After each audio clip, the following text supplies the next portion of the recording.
How's it going, guys? Welcome back. I'm Chesty, I'm Testy, and I cannot be bothered because I am so sick right now, which you'll hear in some of the voiceovers.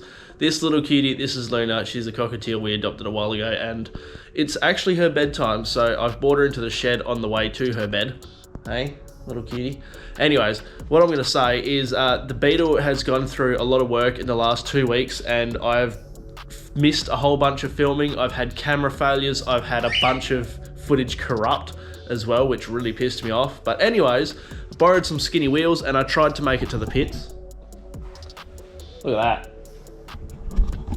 She looks awesome.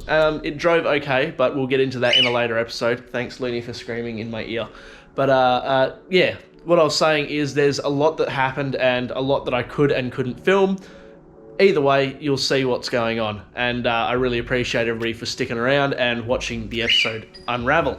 Alright folks, I don't know where I got to because I can't remember what I filmed. Anyways, I got 2 new wheel bearings. So I'm going to show you the method I used to remove the wheel bearings from the axle because it was bloody tight. We're going to try and free up the other brake line. So I cut up some square bar so it actually slots into the bearing, and then I can pull the outer race. It's not the greatest pulling off the outer race, but you know, it's got to get pulled off somehow.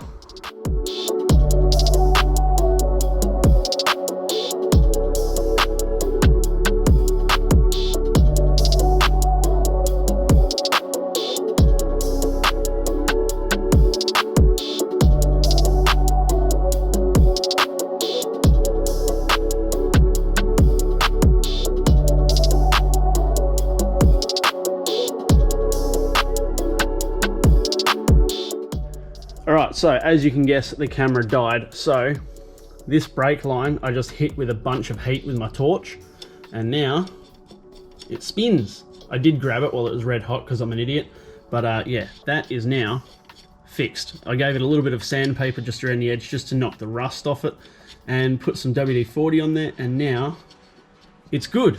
We also got the bearing in, so the way I pressed the bearing onto the shaft while it was like this is with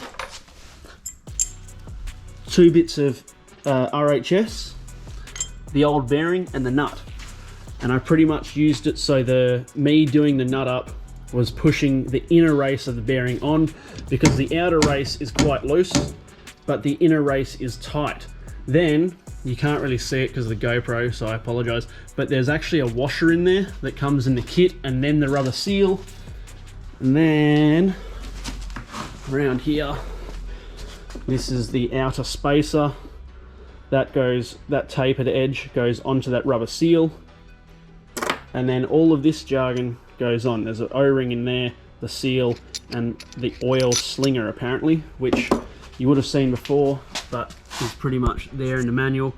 Inner spacer, bearing, washer, seal ring, outer spacer, oil seal, oil deflector, which is that washer, the other seal, which is big O-ring, and the bearing cover. So all that being said, also the oil drain thing, whatever, was absolutely disgusting. So that was full of crud. Everything was full of crud. I've cleaned this up as well, just gave it a quick 1200 grit sandpaper or emery paper, wet and dry, whatever you want to call it, just to give this a nice finish, because that's what the seal runs on. So Bob's your nana, it's all back together as far as this side. So now I can put the backing plate on, the gasket on. I don't know why there's 2 gaskets. I figured one was behind the backing plate, but it doesn't actually fit over the hub itself, so it can't be that. Turns out a combi actually uses the 2. Either way, we're going to put it all back together and get it all back on the car and ready. But the camera died, so yeah, it's on minimal charge at the moment. I had it on charge for 5 minutes just so I could make this clip, and yeah, I'll catch yous up when this is all back together. Alright, what's happening, folks? I don't know where I got up to again, but anyways, car's mostly back together. Running boards are on. Need to put some oil in it, put some fuel in it, and it should start and run, and then hopefully we can test for gears, and I gotta bleed brakes. Anyways, car's looking a lot more complete, which is looking pretty good. Trunk front area is sorted, and yeah, we're about to sort the headlights out, so that one looks, that's the better of the 2. This one does, what the fuck?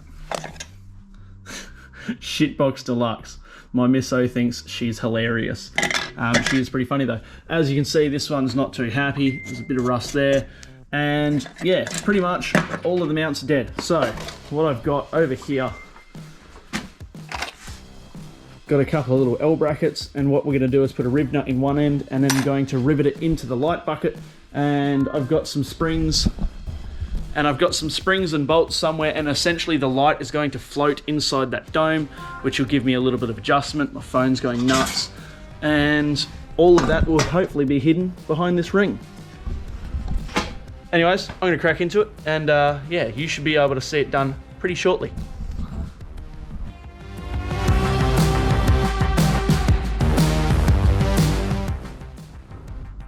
Right, so as I was saying, I've got my 3 mounts here. The stock ones I might need to chop off. I'm still yet to figure that out, but we've got one in. So it's just in there. It's located with 3 screws / bolts, whatever you want to call them, with springs on them so that they sort of hold tension once it's in there. And yeah, that allows adjustment of the headlight as well. So it will look much like that on this side, and then I'll pull the lights out, get some wiring run, and Bob's your nana. So essentially, the lights are pretty much done.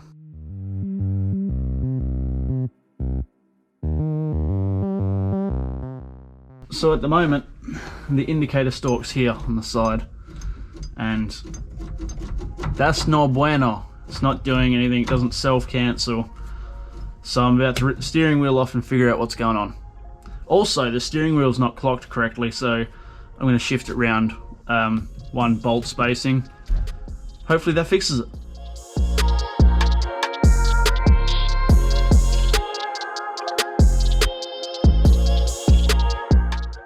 So I knew from the get-go that I had an indicator issue because the indicators weren't actually wired up to the stalk. They were wired up to a toggle switch in the dash. Also, I found out that the indicator ring had melted. Now, the reason it melted was because it was wired wrong and it wasn't fused. Obviously, a previous owner has had a short at some point, and because it's not fused, all it did was melt the contacts, as you can see here. Now, looking at the front, you can see it's actually missing a bunch of components as well. Now, the problem with that is this is what it's supposed to look like. This is a stock photo off of eBay. We were also missing the self-cancel ring that bolts to the bottom of the wheel. Luckily, my friend Rob managed to hook me up with one of his old units as well as a cancel ring, because he's a bloody legend. Anyways, with that out of the way, let's jump into some wiring. Alright guys, I lied, we're not doing wiring right now. We're going to do wiring in the next episode. Please, don't forget to like, comment, subscribe if you made it this far. Drop down in the comments what your, I don't know, favourite, least favourite part is, whatever. I really appreciate it. Anyways, we'll see you all in the next episode where we do some wiring, and the wiring is tedious and a pain in the ass, but there is a sponsored product, so stay tuned.